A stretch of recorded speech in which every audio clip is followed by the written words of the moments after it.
hear us, I'd greatly appreciate it. Thumbs up would work. Just trying to check to make sure everybody can hear us.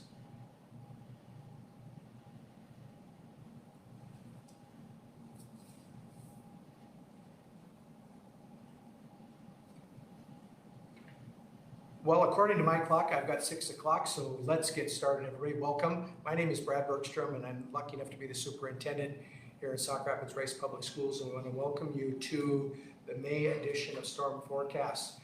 Really happy that you are joining us tonight. For those that have been here in the past, welcome back. Thank you for taking time out of your Wednesday evening to be here.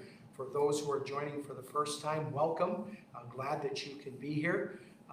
This is an opportunity once a month for members of the community to ask me questions, things that are going on, things they have questions about with regards to the school district. And it also provides an opportunity for me to be able to not only try to answer those questions, but also to provide some information to you in terms of what's going to be going on in the district in the upcoming months. So for those who are new, how does this work? It works pretty simple. During the time that I'm here and I'm talking with you, if you have a question for me, please feel free to type in that question and send it via Facebook to us. I've got two amazing people here that will grab that question, write it down. I will step out, grab the question, and then try to answer it for you. If I am unable to answer the question, I'll do what I'm calling my phone a friend. I'll go ahead and text somebody to see if I get the answer right away. If I cannot, I almost dropped that phone. That would have been a hazard, wouldn't it?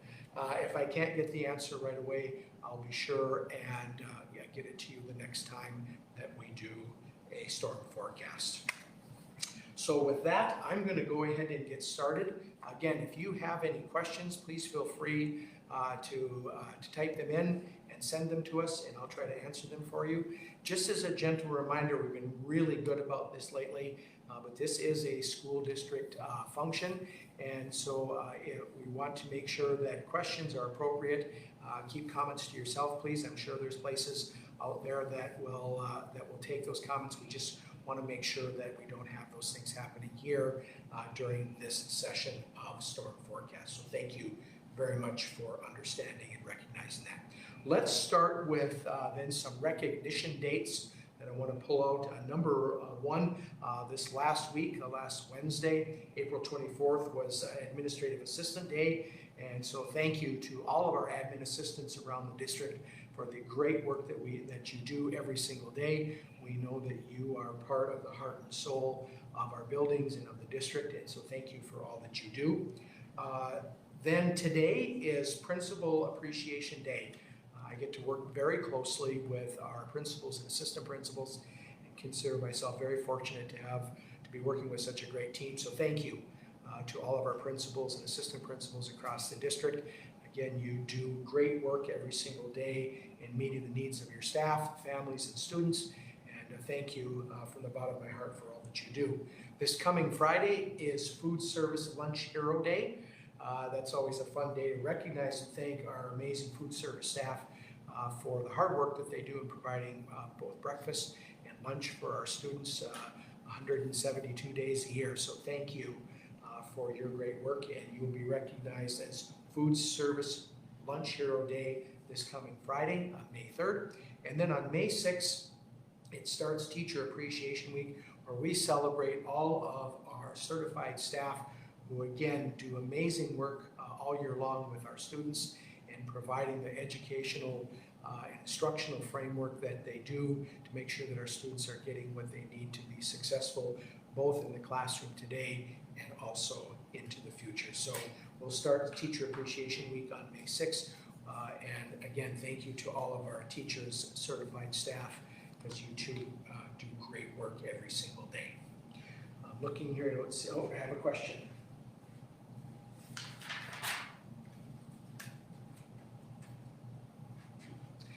The first question here is, will Rice be offering Kids Club next year? And the answer to that question is yes, we will be. We've had Kids Club there for a number of years, at least as long as I've been here in the district. And so if you want to reach out to Amy at 258-1112, you can get any information and that you get information and answers to any questions that you might have with regards to Kids Club for next year in Rice. So the answer to the question is, will Rice be offering Kids Club next year? The answer is yes. And we'll ask that you please reach out to Amy, and she can be reached at 258-1112, and she'll be able to answer any questions that you have and get you any information that you might ask for as well. All right, I'm going to roll into the next topic then that I want to make sure that I talk about tonight, and it's a very important one. Not so much for right now, but what's going to be coming in the next school year. So we've made some changes to our bus transportation for 24-25, and really what the big change is that families, if you want to have transportation, you are going to have to opt in to receive the transportation. So the big question becomes why? Why would we make that change? And it's really for two big reasons. Number one is that without this opt-in piece, we've got to schedule all students for potential transportation. And that means that we don't always have an accurate count. We do have some families that will let us know that no, they don't need transportation, which helps. But efficiency of routes and making sure that we are meeting the needs of all that need transportation is a critical piece, and that's why we're going to be asking for families for next year that if you want transportation, you have to opt in, otherwise you will not be receiving it. So just some quick notes here as we begin to prepare for the 24-25 school year. We're introducing this new process that will require parents and guardians to register their students for regular school bus transportation services. And again, that's not for this year. 23-24, we're good, but for 24-25. This endeavor is designed really to optimize and make sure that we are logistically doing the right things when it comes to scheduling bus routes, etc. It also helps to make sure that we have safety protocols, and it also provides seamless transitions for students as we get ready to start the next school year. The importance of registration, it's really, really vital. It's really, really important that families register, and the sooner the better. The deadline for this for next year is going to be, you need to register by August 5th. And here's what will wind up happening. If you don't fill this out by August 5th, it could mean a delay in terms of when transportation will be provided for your students. But there's a bigger piece, I think, that's more important with that. And that is we want to make sure that families know plenty ahead of time that they've got transportation, and then it will allow us sufficient time to plan the best routes so we make sure we can have students on the buses the least amount of time in order to make sure that we safely transport students to school each and every day. Again, early registration allows our transportation people also to implement rigorous safety measures, conduct driver training programs, and address any potential challenges to make sure we're creating a safe and secure commuting environment for all of our kids. So the big question becomes, well then, Superintendent Bergstrom, how do I register? Well, to register, it's really a simple process. Families need to complete the transportation opt-in form, which can be found on our website, and that's www.isd.org/services/transportation, and you'll look underneath the tab for school year 2024-2025 transportation. This form will ask you to fill out essential information, including things such as student demographics, contact details, home address, and alternative stop locations. Families will need to complete a form for each student. So if you have multiple children in your family, that's fine, but we need to make sure that there is one that's filled out for each student.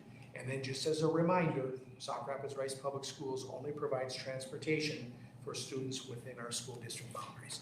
So again, to recap this, we're making a change for next year for a number of different reasons that I've just talked about, but families are going to have to opt in. The registration process is simple. Go to the website, www.isd.47 or www.isd47.org/services/transportation. and then look under the school transportation tab for 24-25. Fill out a form for each child that is in your household, and we'll get them booked for transportation for next year. If you have any questions, please feel free to reach out to us at the district office, and we will be more than happy to get information for you and answer any questions that you might have. We're going to continue to send it out in our top 3 communications to our families. We've got the information on our website. We just want to make sure that everybody is aware of this important but vital change that we need to make for transportation for next year. Transportation, if you want to reach out, it can be reached at 320-253-4703. That's 320-253-4703. Or you can email at transportation at the symbol isd47.org. Again, if you have some questions or you're having some struggles with finding where the form is at, please feel free to give us a call. That's 253-4703, or you send us an email at transportation at isd47.org. Looks like I got a couple questions.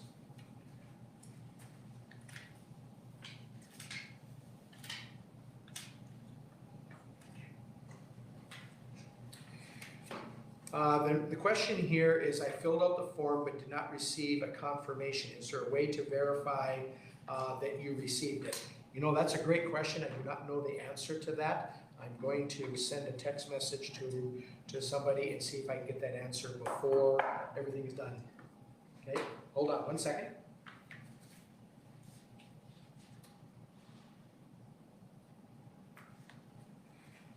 That's the great thing about cell phones, right? So what I can tell you at this point is there's not a confirmation that's going out, but we'll do some checking to see if we can make that happen moving ahead. So great question, and we'll see if we can't write an answer for that. I have one more question.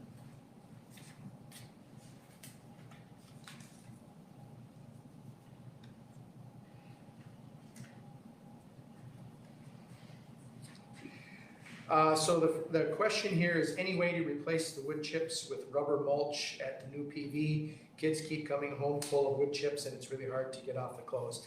I understand that. My father was in the logging industry for 45 years, and when I would occasionally work for him, I would come home full of wood chips, and I get and understand that. You know, the answer to the question is there any way to replace it? And that answer, I suspect the answer to that is going to be no at this time, and a lot of it has to do with a cost factor, but I do understand the issues with the wooden chips versus the rubber mulch. I will also tell you that part of the problem with the rubber mulch, especially when it gets warmer out, is that it also comes off on clothes. We've had that experience in one of our other buildings. I'll do some double checking to see where that's at for sure, but my gut instinct is that we're going to stay with the wooden chips versus rubber mulch, and it's more than likely due to a cost piece, and then there's also some issues with the rubber mulch as well.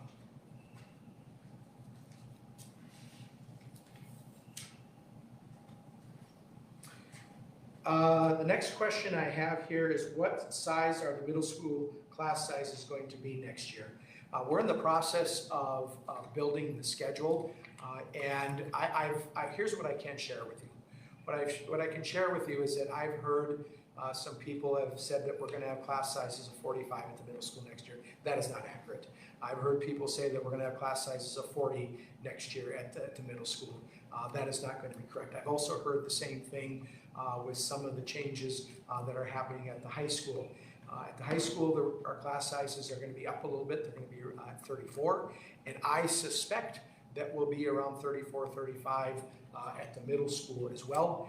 And I always remind people, when you hear the class size average, you have to remember that means that some might be below that and some might be above that. And again, I won't know the exact number until the schedule is finalized at the middle school, and I know Principal Arndt and her team are working really hard to get that schedule completed. But at my best guess as a former principal is that it'll be around 34 or 35, and we'll know more once we finalize that schedule. All right, no other questions at this time. So then the next item that I want to talk with you about is the summer EBT, which is the electronic benefit transfer. And it is a state program. And so during the summer of 2024, the state of Minnesota plans to introduce the summer EBT, or electronic benefit transfer, a fresh initiative that's offering grocery benefits to eligible families. This program will furnish families with $120 per eligible school-age child and is designed to aid families with purchasing groceries when school is not in session. Summer often poses challenges for families as children lose access to school meals that are provided at the school, which makes additional meal support necessary. While most families will receive these benefits automatically, some parents may need to apply. So again, some of the benefits, it helps families and parents and caregivers to kind of bridge that gap between the time that school gets out and then also the time that school will start in the fall. It gives families some flexibility in terms of to select the foods. Who is eligible for this? As I made mention earlier, that some families will get it automatically and some will have to apply, so who's eligible? So eligibility, children are eligible for a program if the household already participates in SNAP, MFIP, FDPIR, Tribal TANF Medicaid, and or foster care, or the child attends a school that offers a national school lunch or school breakfast program and the household income meets the requirements for a free or reduced price school meals. So if the form has been filled out and you qualify for a free or reduced meal here in the district, you are eligible, not automatically, you are eligible for the summer EBT program through the state of Minnesota. Okay, enrollment, many families will get summer EBT automatically if they're receiving other benefits, but some need to apply. Again, if you already participate in SNAP, MFIP, FDPIR, Tribal Aid, etc., you will automatically be receiving it. Households do not need to fill out an application. So if you qualify for one of the programs that I've made mention of here, you don't have to fill out an application. If the household is not automatically enrolled and may be eligible, they can get summer EBT by filling out an application for educational benefits via Skyward, which is our student information system, or by visiting our food service website at www.isd47.org and then clicking on the educational benefits form. You can get that filled out, and if you qualify, you will then receive the form or receive the benefit. In order to receive an EBT card for the summer, applications for ed benefits needed, if it's needed to be filled out, should be submitted by May 20th. Today's May 1st. The sooner you get that in, the sooner you'll know, the sooner that the card the card will be put together for you. EBT cards for applications received after the date will be issued after August 31st. So if you fill out a form and you qualify, but it's after May 20th, you will not get anything until August 31st of 2024. To learn more about this, please feel free to contact Tracy Mueller at 320-253-4703, or you can reach her at tracy.mueller, M-U-E-L-L-E-R, at isd47.org. So again, if you qualify for one of the programs that I've made mention of, a lot of acronyms in there, you should be good to go.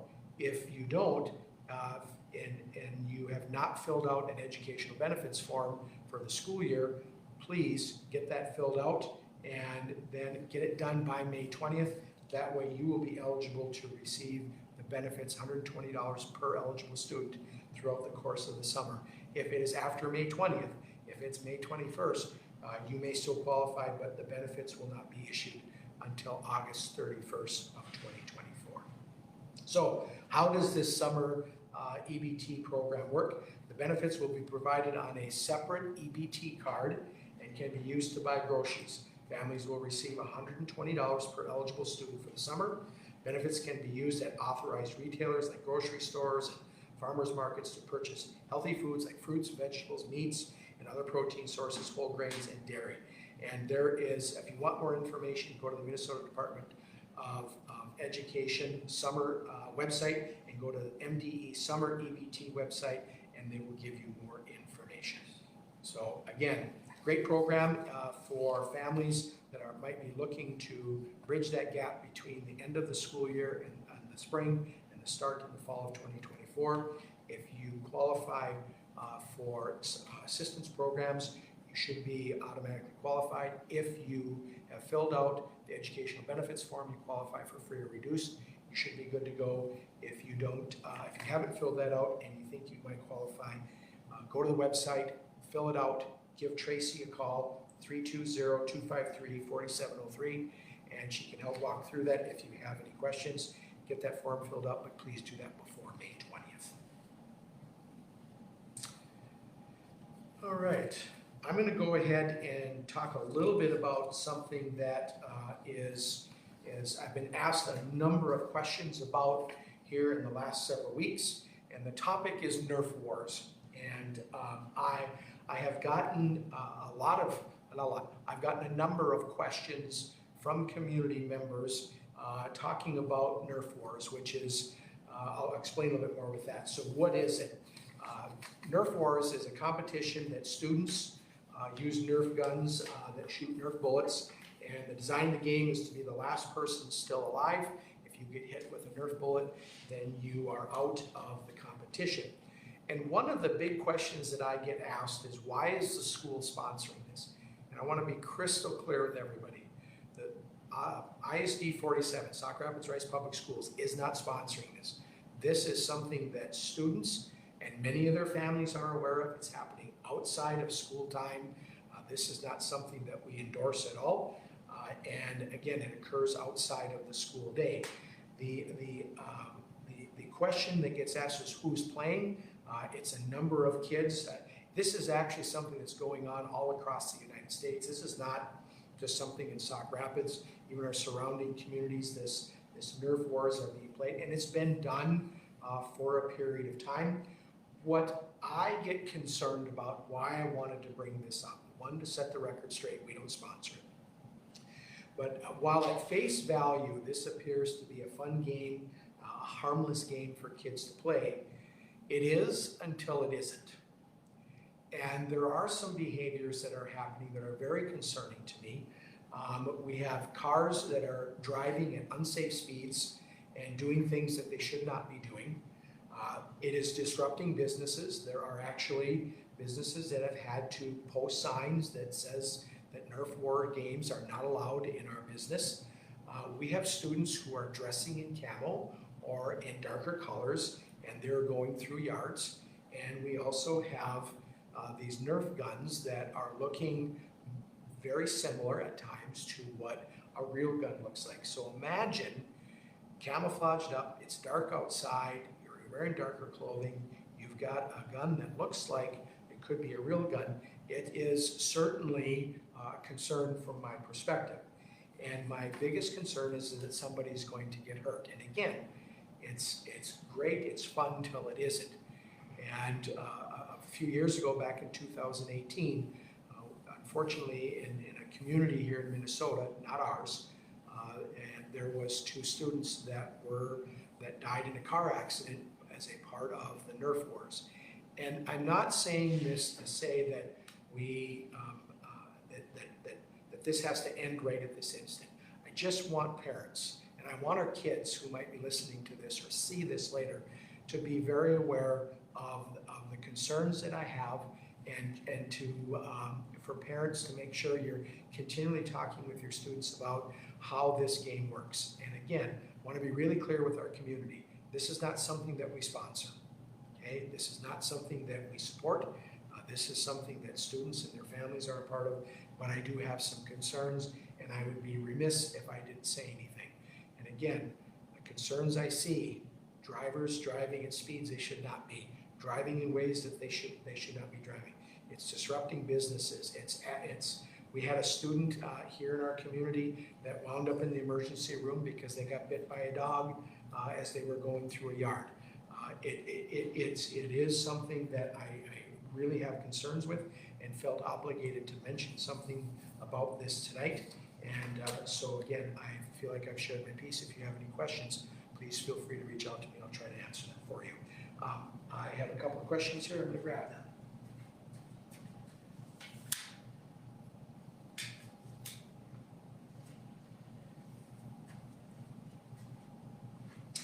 So the question here becomes, how are the families who do not speak English or those who do not have the means for electronic communication getting the info on busing or meals, etc.?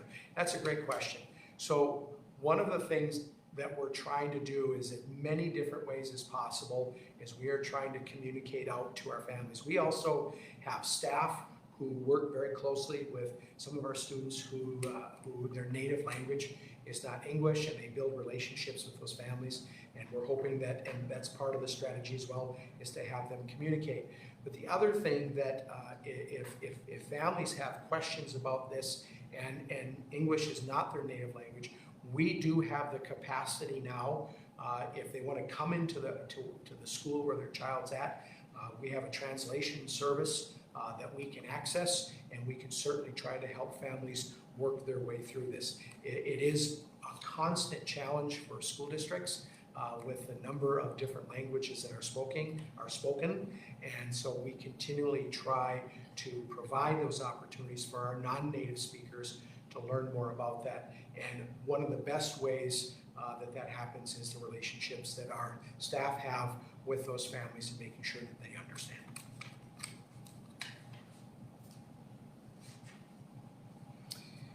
Speaking of communication, I want to, the next item that I would like to talk a little bit about is an upcoming communication survey for the communities of Sauk Rapids and Rice. And last year, we sent out a survey to families, to our staff, and to the community in trying to gauge how are we doing as a school district with our communication with those three groups of people. And we really do want to know what is it that we're doing well and where might there be some opportunities for improvement. And our focus is at the district level. Buildings communicate out, and that's not really what this is about. This is about district level communication, and in terms of preferences, of the way to receive the information, is there some time things that works better? Is it dates? What's the best methods and mediums for us to use to be able to communicate? And this survey is really a great way for us to know what's working versus where might there be some opportunities for improvement. So again, last year we did this, and we plan on doing it again this year. We found that information to be very valuable. We also found that when we were reaching out to members of the community that may not have a child or even a grandchild or somebody that they know that's connected with the school, but we still want them to be aware of what's going on.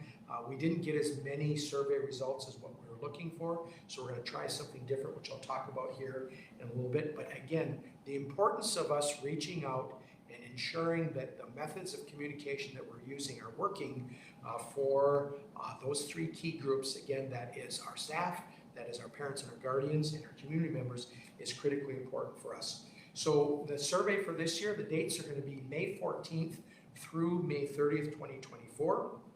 And we're sending out the survey link to our staff and to our parents and guardians. That's going to go out in our top three that we do every couple of weeks to make sure that we are getting information out. So there'll be a link in that will be coming out. The survey will open up, it'll also be on the district website. In fact, we're going to put a shortcut link. The weather, there's a shortcut when you go to the ISD47.org homepage. There's some shortcut links in about the middle of it. We're going to take the weather one off. We think we're good with weather for right now, knock on wood, right? And we'll have a direct link there, so you don't have to search around the website. Click that and it'll take you to the survey. And we're also going to be doing some things through social media. In addition to that, we're going to try something a little different. It's a little bit old school, but we're hoping that it will reach out and provide an opportunity for those who maybe don't like technology or don't have access to technology, and really trying to engage people to provide us with that feedback that we're looking for. And what we're going to do is we're going to put an insert in the May 18th Sauk Rapids Herald, and that insert is a one-pager front and back that has all of the survey questions and an opportunity for some feedback for us. And then we're going to have a number of different places around the community. Thank you to those businesses who have agreed to have a place where people can then go place those surveys. We'll come around, we'll pick them up, and we'll put them into the survey so we have that data to help us in determining, again, what are we doing well, where are some opportunities for improvement. So some key pieces to remember. Again, survey is going to be, we'll open up May 14th, we'll close May 30th. Again, we're seeking parent, guardian, staff, and community feedback on district level communications. If you have some questions or you have some feedback with regards to building level communication, please feel free to share that with a specific building. This survey should take approximately 3 to 5 minutes for people to complete. Again, it'll be open May 14th through the end of the day on Thursday, May 30th. And most importantly, we appreciate your input in order to help us to make sure that we are communicating with our community members, with our parents and guardians, with our staff in the most effective way possible. Again, the survey will open up May 14th through the end of the day, May 30th, and the link will be available on the district website. You can also look for some social media posts to come out to be sharing information about this with a direct link to that as well, to the website as well. And again, the 3 to 5 minutes is greatly appreciated for you to give us some feedback in terms of how we're doing. I'm looking and not seeing any more questions. So I'm going to continue on here and talk a little bit about some upcoming events in terms of what's going on. So tomorrow, Thursday, we've got the middle school band concert. And that's going to be Thursday, May 2nd from 6 to 9 p.m. The concert's going to be held in the CAC, the Community Arts Center. And please use the main entrance at door number 1. Grade 6 will start at 6 o'clock. Grade 7 will start at 7 p.m. and grade 8 will start at 8 p.m.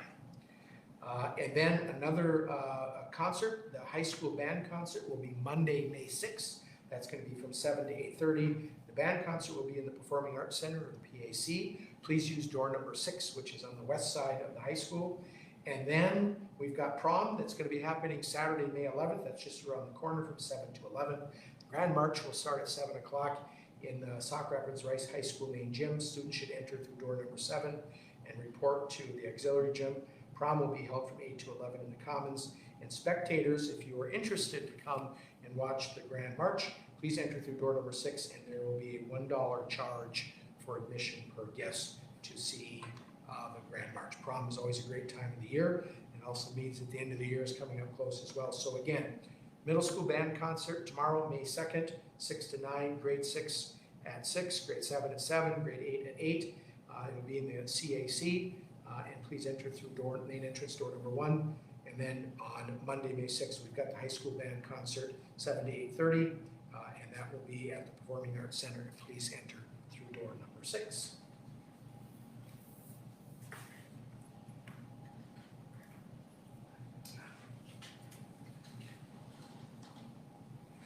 So one of the questions that's being asked is, where are the drop boxes? And thank you to amazing people that are here helping me tonight. I've been able to see that. So where are they going to be at? So let's talk, let me go through the list. The Sauk Rapids Rice Government Center, Manea's Meats, Rock Creek Cafe, Rice City Hall, the Old Creamery Cafe, at the district office, come in through door number 2, Hillside Early Childhood Center, Rice Elementary, Mississippi Heights, Pleasant View, the middle school, as well as the high school. So each of our school buildings will have a place that you can drop that off. You can drop it off at the district office. That's coming in through door number 2. And then thank you to the following people that have agreed to have it be a drop place. That includes the Sauk Rapids Rice Government Center, Manea's Meats, Rock Creek Cafe, Rice City Hall, and the Old Creamery Cafe.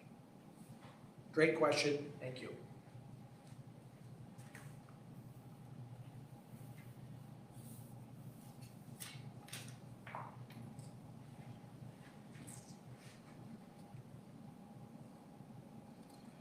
Okay, I just got to do one check here.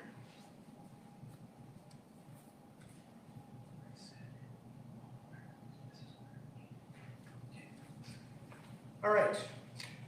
I want to talk about one other upcoming event, and it's a date change, and that is the Sauk Rapids Rice Middle School choir concert.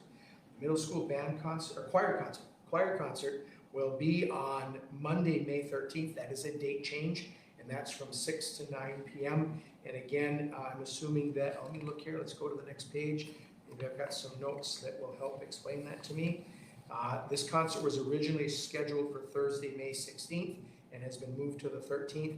Again, it will be in the CAC. Grade 6 will be at 6 o'clock, grade 7 is at 7 p.m., and then grade 8 is at 8 p.m. And again, this is a change for the Sauk Rapids Rice Middle School choir concert. Was originally scheduled for Thursday the 16th, and it's been moved to Monday the 13th. And again, that will be at the middle school, the Community Arts Center, CAC. Please enter through door number 1, 6 o'clock for 6th grade, 7 o'clock for 7th grade, and 8 o'clock for 8th grade.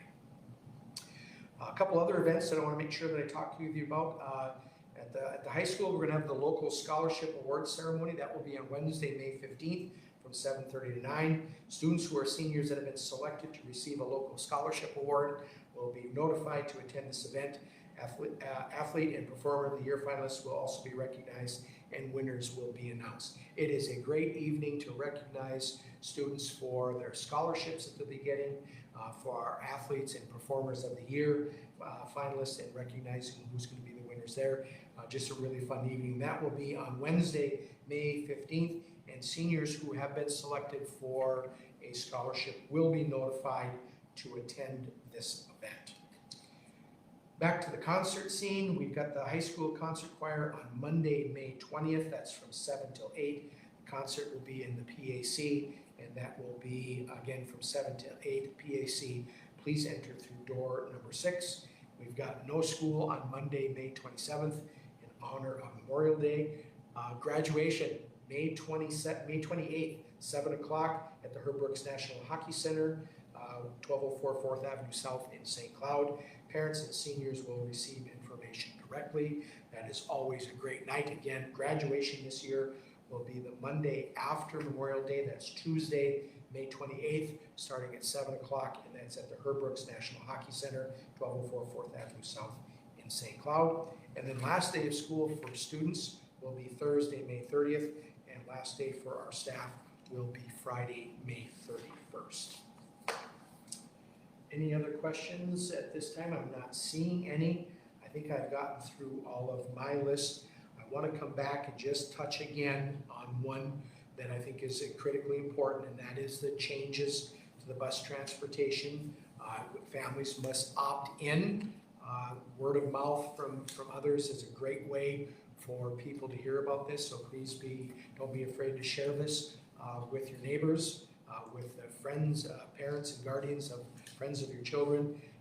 Again, you'll need to go to the website to opt in. That's www.ist47.org/services/transportation, and then go under the school year 24-25 transportation tab. And a reminder that we do only provide transportation within the school district boundaries, and forms received after August 5th will be routed after the first week of school. So please, let's work to get those forms filled out sooner rather than later. And then we will also be looking to see if there isn't a way that we can confirm for families that it has been, that the information has been filled out and that we have your information. That's a great question. And it looks like I might have one more question here.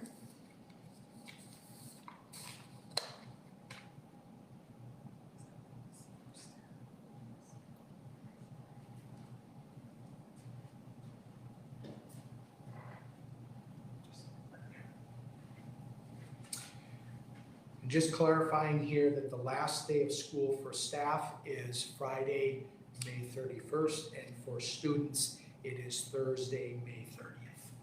Okay.